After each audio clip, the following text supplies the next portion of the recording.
amigos e minhas amigas, estamos dando início a mais um Momento Jurídico, aquele nosso encontro semanal, onde nós procuramos trazer sempre para bater esse papo conosco pessoas interessantes, pessoas importantes, sobre todos os aspectos aqui da nossa comunidade. Hoje eu formalizei o convite ao Dr. Quaraci Fonseca, pré-claro integrante do Ministério Público das Alagoas, essa altaneira instituição, onde eu tenho grandes amigos, valorosos amigos, para bater um papo conosco sobre diversos assuntos, sobre diversos temas momentosos. E é com ele que nós vamos conversar. E antes, meu caro Quaraci, já agradecendo a sua presença, a sua honrosa presença, que eleva o nosso programa e que dá brilho, essa que é a expressão, ao nosso ambiente. E eu quero já deixá-lo à vontade, meu caríssimo amigo, permita-me chamá-lo de Quaraci, para você fazer uma primeira manifestação, qualquer que seja, para os nossos telespectadores, para que haja uma empatia inicial. Por favor. Bom dia, Jerônimo, e bom dia aos telespectadores da TV Mar, Canal 25. É uma satisfação muito grande e uma honra estar aqui. Recebi o seu convite com muito gáudio, com muita alegria, porque você, além de apresentador, é um juiz do mais alto quilate, do mais alto respeito aqui no estado de Alagoas. Ou seja, Jerônimo Roberto é um homem que dá brilho ao nosso Poder Judiciário. Obrigado. Estamos aqui prontos para discutirmos essas questões de ordem jurídica, as questões que o país vem atravessando, em razão dessa transição de poder, e o que for perguntado, nós vamos aí nesse diálogo aberto. Maravilha, maravilha, Quaraci. Eu queria inicialmente, porque é uma preocupação constante minha, o nosso programa, ele é assistido por um grande número de estudantes de direito, um grande número de profissionais recém-formados, e com eles eu tenho uma certa preocupação. Então só vou lhe dar um número para depois a gente tentar investigar, ou você me dar a sua opinião. Agora, recentemente, uma magistrada precisava de uma assessora, ou de um assessor, de uma assessoria, e abriu vaga na comarca dela. E não é que se habilitaram 300 postulantes para um cargo de assessor. Eu fiquei meio estarrecido, né? Porque ela ia fazer um concurso, uma coisa podia até não fazê-lo, uma coisa informal, apenas para avaliar, não é, a performance dos candidatos. Mas 300 candidatos se habilitaram. Como é que você vê esse quadro, hein? Olha, eu vejo com uma certa preocupação. Nós temos aqui no estado um número incrível de faculdades de direito, não é? Quando eu me formei, já faz um certo tempo, nós tínhamos aqui apenas duas. Minha época, na minha geração também. Na época do SESMAC e outra UFAL. De repente houve essa abertura, não é, por parte do Ministério da Educação, e várias faculdades foram autorizadas. E evidentemente que o mercado não consegue absorver todo esse contingente, não é? Então essa questão que ocorreu com a magistrada e que deu essa abertura para inscrição de pretendentes ao cargo de assessor é consequência de tudo isso, dessa abertura demasiada para os cursos de direito. Pois é, eu diria que é até um despropósito, é até uma falta de critério. E eu já lhe pergunto agora assim, o Ministério Público não teria competência para intervir nisso aí não? No sentido de colocar limites nesse grande número de faculdades, não? Olha, isso seria uma questão mais ligada ao Ministério Público Federal, não é? Certo. Que nós temos dois níveis de autorização. As faculdades que estão ligadas ao Conselho Estadual. Certo. E as faculdades que estão ligadas ao Conselho Federal de Educação. Mas se trata de uma política, né? Uma política pública. Então, uma ação do Ministério Público, no sentido de mencionar isso ou sugerir critérios mais restritivos, teria que ser muito bem pensado. Bem pensado, né? Mas que salta aos olhos que é um despropósito. Não tenha dúvida. Isso aí é um despropósito. Eu acho que isso, a mesquinha, né? O brilhante, né? O brilhante curso de Direito, que é um curso belíssimo, e fica mesquinhado porque você está vendo esse quadro aí, né? Pessoas no mercado com todas as vênias, não vai aqui nenhuma crítica mordaz, sem a menor condição de representar um cliente. Hoje o que eu vejo é que as pessoas não mais leem. Não é? Na minha época de estudante, quando a gente fala daqui a 25 anos, a 30 anos, começa a se sentir velho. Não é? Nós não tínhamos a facilidade da internet. Exatamente. Não é? Você tem que pesquisar, precisava ir ao livro, ao dicionário, você formava o seu vocabulário a partir do vocabulário de grandes autores. Agora, se não perca seu raciocínio, me permita, não perca. Só um exemplo. Eu recém-formado em Direito, eu fiz uma assinatura do Supremo Tribunal Federal. Para como as coisas aconteciam. Eu fiz uma assinatura. E todos os meses nós recebíamos um fascículo, todos os meses. Janeiro, aí vinha um. Quando chegava no 12º, ele vinha junto com um livretozinho menor. Certo. Aí você dizia, por exemplo, colisão de veículo. Aí você ia naquele livretozinho, colisão, e lá onde tinha o verbete, tinha assim, volume 2, página 215. Aí você tinha que ir para o segundo volume, para 215, para ver um precedente, uma jurisprudência. Perfeito. Então, você realmente aprendia, não é? Então, por exemplo, eu sempre gostei muito de processo penal, de direito penal. Naquela época, pode chamar assim, os bambambãs, né? Os que estavam no alto. Os ícones sagrados. Os ícones sagrados, né? Nelson Gria, Aníbal Bruno. Magalhães Noronha. Na área do processo penal, nós tínhamos o Torinho Filho, que dominava. Ainda hoje é um clássico, na minha opinião. Que é um clássico. Os 4 volumes, né? É um clássico. Porque hoje a preparação do jovem é para concurso. Então, é outro nível de preparação. Não é? Então, nós observamos no mercado, o que tem saída é o esquematizado, o sistematizado, o simplificado. Não é? Sínteses, né? E o direito não é isso. Nós sabemos que o direito não é isso. Direito é o estudo diuturno, a busca constante pelo conhecimento, pela pesquisa. Perfeito. Mas há algo assim que eu acho de positivo, e isso foi colocado pelo Conselho Nacional de Justiça, a importância do candidato a uma vaga de juiz no concurso público tem que estudar também sociologia, filosofia, ciência política, enfim, outras disciplinas, economia, outras disciplinas, até porque quando o juiz ou o promotor vai a alguma comarca do interior, ele precisa compreender a sociedade, como as coisas funcionam, não é? E precisa ter essa sensibilidade para poder julgar bem. Da mesma forma, o Ministério Público, para promover as ações de serviço públicas necessárias, precisa conhecer tudo isso.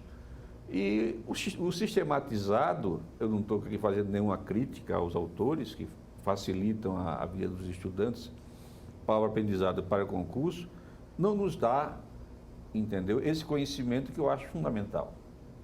E necessário, sobretudo. Necessário. Verdade. Necessário. Assim, como é que você chegou no MP, hein? Como é que você chegou no Ministério Público? Porque a gente, quando nasce, não sabe o que vai ser nem nada, né? Eu me lembro que uma vez perguntava, não sei por quê, perguntava a mim, o que é que você vai ser? Eu digo, padre. Não sei se eu achei bonito aqui. Na verdade, eu comecei como advogado. Você advogou, né? Advoguei. Eu acho que foi, para mim, uma experiência muito grande. O fórum ainda funcionava ali na Senador Mendonça. Senador Mendonça. E o tribunal é o tribunal antigo, que hoje parece que é museu, não sei, tem algo... Aquele prédiozinho pequenininho ali. Prédio pequeno, não é? Então, eu comecei como advogado e está lá ainda hoje, o prédiozinho está lá ainda hoje. E o que eu achei que em termos históricos, deixar aquele prédio da Senador Mendonça desfazer para a secretaria, acho que não foi muito bom para o nosso patrimônio arquitetônico, não é? E cultural. Aquele fora é uma marca. É verdade. Era a Senador Mendonça. A corregedoria também já foi ali na parte de trás. Exato. A própria associação do magistrado funcionou ali. Perfeito. Numa salinha ao lado. Perfeito. Então eu tive contato com os desembargadores que já estão aposentados, doutor Mário Ramalho, doutor Estácio, né? Doutor Zé Holanda. Tudo juiz na época. Na época, juízes. Então eu com 22 anos de idade, tive condições de sentar para despachar, conversar sobre direito. E isso foi muito importante para o meu aprendizado. E, posteriormente, tive uma passagem muito rápida pela Procuradoria-Geral do município e logo em seguida abri o concurso para o Ministério Público. Eu, então, me habilitei e fui aprovado em 3º lugar. Você foi procurador do município com que idade? Jerônimo, eu tinha mais ou menos uns 25, 26 anos de idade. Novo de tudo. Muito novo, mas foi aí que eu tive um contato maior com o direito público, não é? Com o direito administrativo, o direito constitucional, o direito das finanças, que facilita a minha vida hoje como um promotor da Fazenda Pública Estadual. Eu chamo de núcleo fazendário, né? É o núcleo fazendário, né? Do patrimônio público e social. Então, essa experiência do município foi muito importante. Muito importante, né? Assim, como é que você chegou no direito? Eu digo, como é que você chegou naquele, terminou o 2º grau, hoje 2º grau, na época nossa era científico, né? Aí você tem que tomar uma atitude, né? Ou faz medicina, ou faz engenharia civil, ou faz direito. Como é que foi esse negócio? Para você ter uma ideia, o meu sonho era fazer marketing, porque eu achava bonito aquele pessoal vestido de tal. No começo você vai pelo nome, né? Pelo nome, marketing, mas não existia aqui isso, né? E até o último dia de fazer a inscrição, eu não sabia o que fazer. Pois é. Eu tinha na minha família meu avô, que foi promotor, foi procurador-geral de Justiça também. O estádio de Capela é o nome do seu avô, é? Tio-avô, de Arapiraca. Quase da Mata Fonseca. Era Arapiraca, né? Era Arapiraca. Mas o meu avô foi promotor e foi procurador-geral de Justiça também. Não é? O meu pai era advogado, José Aldo Balda da Fonseca, não sei se é contemporâneo seu. Claro. Não é? Então, eu tinha toda essa tendência familiar para o direito. Muitas vezes contei com o teu pai no fórum, batemos papo e tal. Eu mais jovem, né? Perfeito. Eu mais novinho, ele já... Perfeito. Então, de última hora, eu marquei direito. E aí, marquei muito bem. Ou seja, você atirou no que viu e acertou no que não viu, né? E me apaixonei, né? O direito, realmente, nós tínhamos um quadro de professores. E direito é apaixonante, né, rapaz? É apaixonante. Nós tínhamos um quadro de professores muito bem formados, né? De outra geração. Né? Eu digo, essa geração não mais se repete. Né? Pessoas com cultura enciclopédica, que não fazia só aquele traçadozinho e ia embora. Né? O cara tinha uma cultura vasta. Então, fascinava o aluno. Aleixo foi seu professor? Aleixo foi meu professor. Direito penal, né? Direito penal. Desembargador Torinho. Desembargador Torinho, meu professor, inclusive a minha paixão pelo processo penal veio a partir dele. Dele, né? Não é? Então, o Torinho veio aí do Torinho Filho, que é processualista, e nós temos um grande desembargador, que é o Fernando Torinho. E que é promotor também, né? O Torinho Filho lá de São Paulo, foi promotor. Aí, tanto que os exemplos que ele dava no livro, prisão em flagrante, saiu do lugar tal e foi para Bauru, tal, aí dava esses Ele também dizia exemplos. por faz ou por nefas. Dizia, né? Por faz ou por nefas. Então, essas frases, né? Tem umas que hoje não se pode mais utilizar. Mas está lembrado que ele sempre usava dois nomes que eu nunca vi ninguém com esse nome, Tício e Melville. Tício e Melville. Também utilizava. Tício atira e Melville. Eu sei que esse cara não morriam nunca e o livro todinho era exemplo com esse cara. Mas também Nelson Grilo utilizava o Tício e o Melville. Tício e Melville. Isso era um nome comum assim, entre os penalistas e processualistas penais. Então, a minha formação foi essa, né? Estudando no livro ali, na madrugada, e você eu acho que um dos cheiros assim, mais marcantes, e eu quero avisar um parênteses, que a minha filha estava fazendo um trabalho, disse, olha, pai, eu estou fazendo aqui um trabalho, mas tem que ser uma coisa que tem cheiro, mas que aparenta não ter. Eu disse, minha filha, é um cheiro de livro novo. Quando a gente cheira aqui de manhã, você sente. Né? E aí começa a estudar, tal, aquela coisa toda. Então, o direito me fascinou e eu procurei me aprofundar naquelas matérias que me eram mais simpáticas, mais, digamos assim, que eu tinha uma maior tendência. Inclusive pela facilidade de comunicação e tal. Você passou pelo Tribunal do Júri, né? Você teve o Tribunal do Júri, que eu acho que é um grande teste para o Ministério Público, é o Tribunal do Júri, né? Passei pelo Tribunal do Júri. Porque ali não tem nada de você levar escrito ali Ali é o olho no olho, né? Não. O Tribunal do Júri aqui funcionava na época da Cônego Machado. Machado, um salãozinho. Um salão pequenininho, depois tinha a sala secreta. Secreta era. Que era... Tudo muito acanhado. Muito acanhado, mas a sala secreta sempre era o grande temor do advogado, né? Você fazia ali toda a sua defesa e tal. E o advogado tinha que ser também perspicaz na sala secreta. Porque se pegasse um promotor que, num quesito tal, aquela coisa todinha, fizesse diferente, poderia influenciar o jurado, né? Exatamente. Então, eu fiz o meu primeiro júri com 22 anos de idade, com o doutor Carlos Alberto Torres, você deve conhecer. Está aí ainda, tá? Procurador aposentado, mas um homem fabuloso.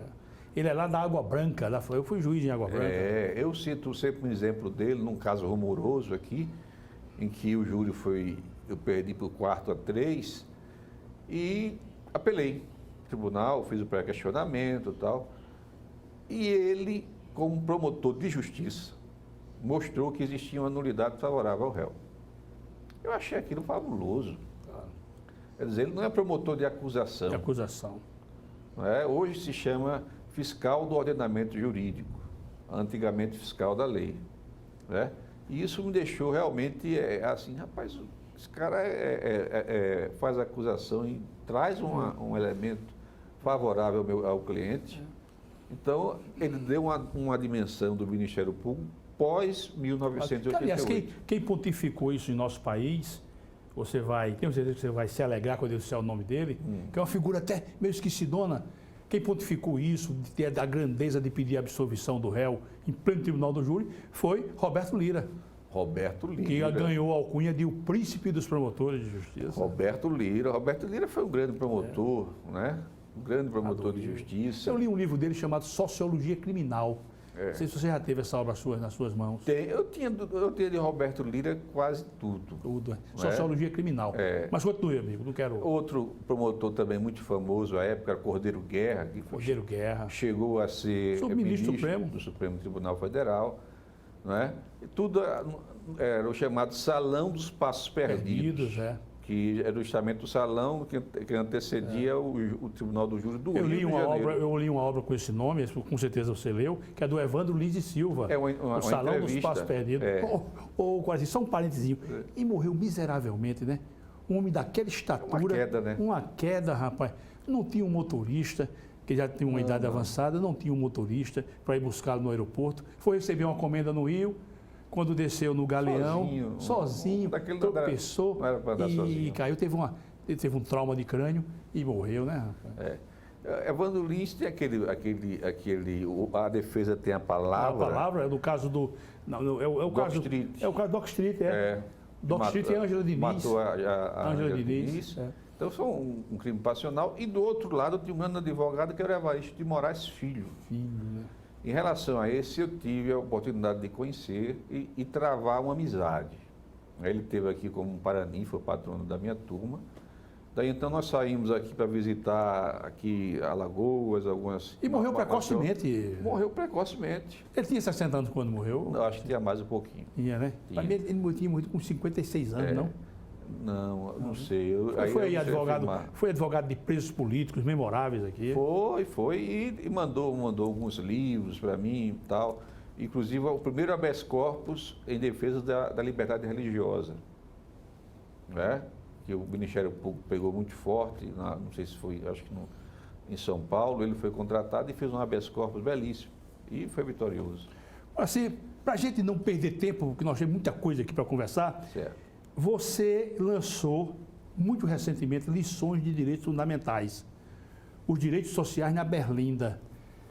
Eu já estive fazendo alguma incursão aqui, en passant, porque esse é um livro para você fazer uma leitura reflexionando.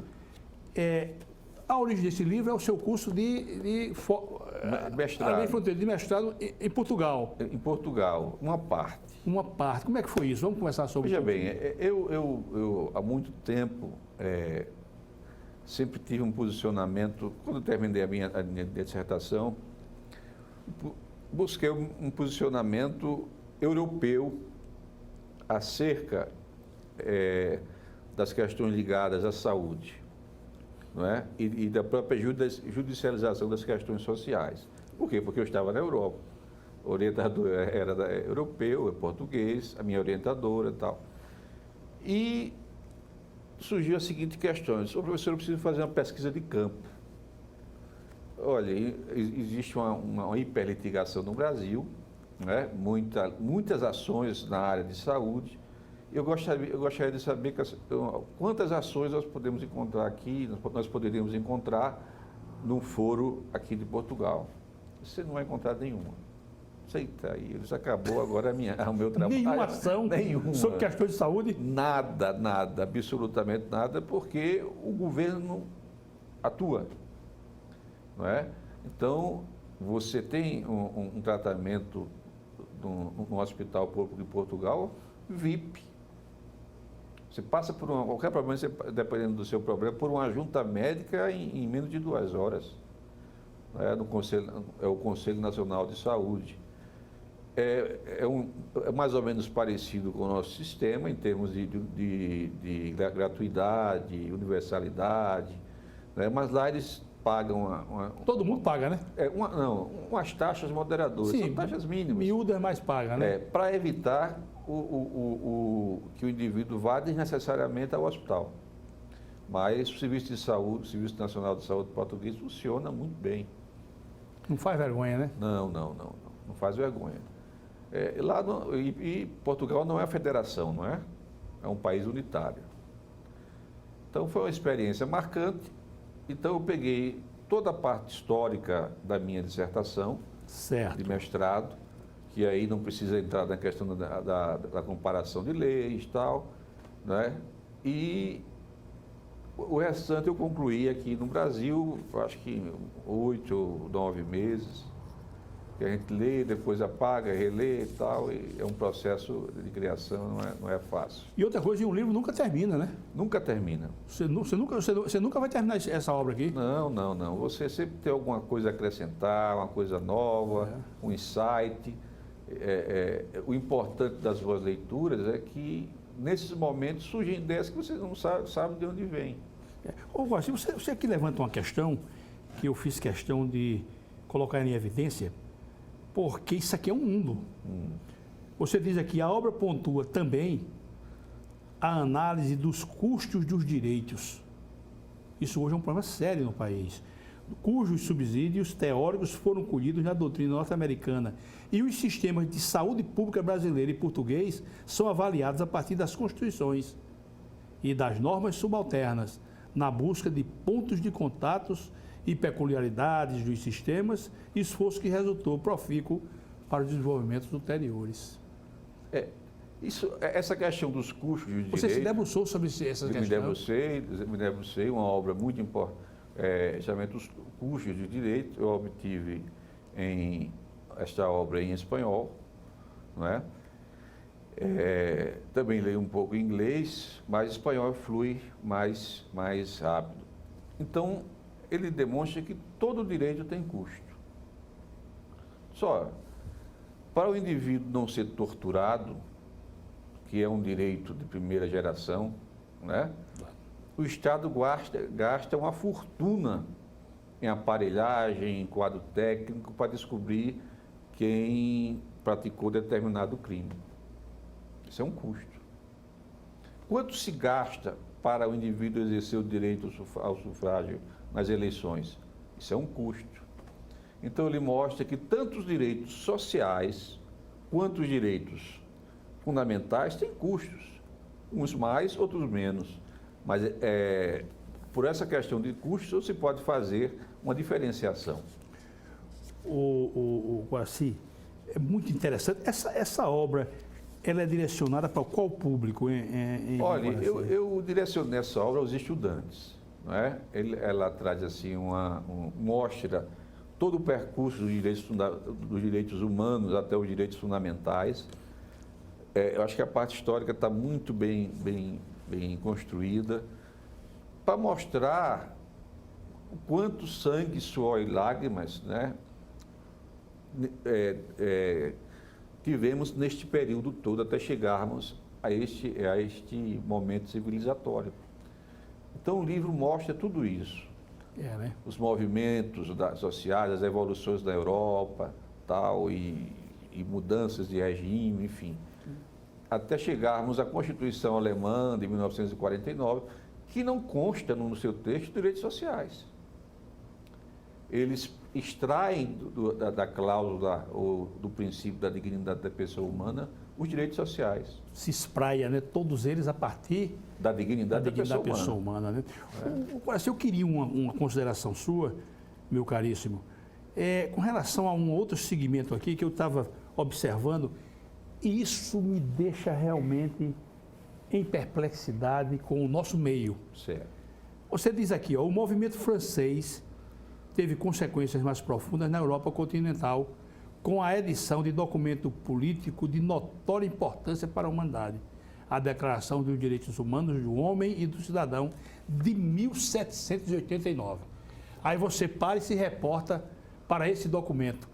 Aí você vê a distorção absurda, abissal, uma coisa injustificável com a nossa realidade de hoje, face a um documento importante de 1789. Tem alguma justificativa para isso? Você encontra alguma justificativa? A justificativa está na história, no viver. Eles passaram por uma revolução. E lá foi revolução mesmo, viu? Foi revolução mesmo. Se você ler aquela obra Maria Antonieta, aí você vai ver que o negócio lá foi pesado. Foi revolução, muitas cabeças rolaram. Todos os dias. 1.400, 1.500 pessoas mortas. Exatamente. Então, eles passaram fome, eles passaram por tudo, não é? O que é medo, horror. E isso é uma coisa que nós devemos ler apenas para conhecer, mas que ninguém deseja passar por isso. Então, ela teve uma pretensão de universalidade. Depois ela foi substituída, ela ainda existe, mas outras constituições já sucederam. Mas ela se viu como paradigma. Se viu como paradigma, não é? E declarou que só um país só tem Constituição se tiver direitos fundamentais, Constituição escrita, não é? Então, teve essa pretensão de universalidade, por isso que ela é mais importante. Agora, me diga uma coisa, eu estou dizendo isso aqui com a maior tranquilidade, não vai nenhuma descortesia, não. Porque nesse meio político político partidário, eu tenho também grandes amigos. Mas será que um deputado não lê, um senador não lê os 2 primeiros artigos dessa carta monumental? E ele não fica envergonhado, não, rapaz. Olha. Não fica corado de vergonha, não, rapaz. Porque a gente vê isso aqui, isso me deixa muito triste, assim. Quando diz assim, todo homem é igual. Todo homem merece atenção com relação à sua condição de alimentação, à sua condição de saúde pública, etc, etc. Isso não envergonha, não, Guaraci.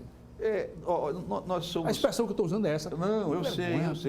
Nós somos filhos de outra cultura, o Brasil. Não é? Inclusive, eu tenho um sociólogo que eu gosto muito, Murilo de Carvalho. Ele tem os bestializados. Então, ele demonstra que a República foi programada, houve a proclamação da República e a sociedade parou como se fosse uma parada militar, observando ali e tal, né? E muitos dizem até que a única vantagem foi que o Brasil teve condições de abarcar esse grande território, mas que o regime unitário seria melhor para o Brasil. Não sei, não é? Mas, inicialmente, no início do século passado, os senhores de engenho, digamos assim, fortes na agricultura, cafeicultores, sempre indicavam pessoas formadas em direito. Nós tínhamos, no início do século, para serem candidatos a postos de parlamentares e tal. Nós tínhamos uma intelectualidade muito forte. Não é? E essa questão foi defiando, e hoje nós chegamos ao que temos aí, entendeu? Um parlamento que às vezes não entende a grande função que ele tem numa sociedade democrática. Eu ouso dizer o seguinte, que é o maior poder numa sociedade é o parlamento.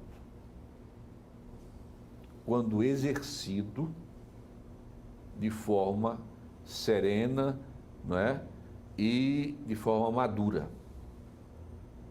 Mas hoje nosso parlamento se retrai, não é? Eu acho até que banaliza essas questões. Essas questões cruciais são banalizadas. Exatamente. Então, nós observamos muita gente sem o preparo técnico, sem a cultura para exercer, por exemplo, o mandato de senador da República, não é? De deputado federal. Então, a gente já pensa como é que essa pessoa chega ao cargo. Existe também uma responsabilidade do povo, porque eu acho que a disposição mais importante, além da dignidade da pessoa humana, que nós temos na nossa Constituição, é que todo poder emana do povo. Você não acha que isso é mera retórica, não? Olhe, eu acho que é uma pretensão de realização. Uma proposta, né? Uma pretensão, né? De realização, para que o povo um dia entenda isso. Não adianta, nós temos, voltando à questão da saúde, milhares de ações em todo o Brasil relativas à saúde. Mas ninguém vai cobrar ao governante que coloque lá no posto de saúde remédios de última geração, que se tenha um tratamento digno. Então, eu disse até numa entrevista recente, que o Poder Judiciário, e não é culpa do Poder Judiciário, virou um balcão do SUS. Porque o indivíduo vai ao posto e não encontra. Qual a alternativa dele? Poder Judiciário. E chega um ponto também que o Estado não aguenta. Chega um ponto que o erário não suporta também, não. Não suporta. Então, essa a questão. Não basta, até eu conversava com um jurista de São Paulo, o doutor Gustavo Badaró, sobre isso. Ele disse, olha, agora é o seguinte, meu entendimento é que não basta só a educação. É preciso que haja conscientização de que determinados enfoques são equivocados. E isso vem da própria juventude, não é? E eu não vejo a nossa juventude assim, com esse entusiasmo, né? Realmente é lamentável e a gente fica pensando aqui como é que vai ocorrer uma saída e às vezes vem um certo desalento. Só para a gente encerrar, esse meu segmento, vamos encerrar. Graças a Deus que isso não foi aqui. Isso que um político lá em Pernambuco, um deputado, ele mandou o indivíduo fazer a sua propaganda. E o rapaz com uma gráficazinha lá fez, né? Foi nas suas economias e fez todo o material de propaganda e o deputado, uma vez eleito, silenciou. Eita. Aí ele foi cobrar o deputado. O deputado estava na fazenda dele, ele localizou e foi lá. Deputado, vem aqui porque nós temos aquele compromisso, o cara buscando palavras, como estivesse pisando em ovos. Sim. Aí o deputado olhou para ele assim, aí foi aqui na cintura, puxou o revólver, aí botou o revólver assim e disse, você está querendo levar uns tirinhos, né? Isso existe, você elegeu um indivíduo para fazer medo a você. Você elege, às vezes, um vereador, não vou nem a deputado federal, um vereador, para ele fazer medo, ameaçar dar uma surra e tal. Bom, voltamos já, fazer um breve intervalo, essa conversa agradável. Eu já quero tratar de outros assuntos, alguns até de uma maior agudeza. Perfeito. Tá certo? Mas lhe agradecendo sempre a sua presença. Meus caríssimos amigos, minhas amigas, telespectadores, não saiam porque nós voltamos já.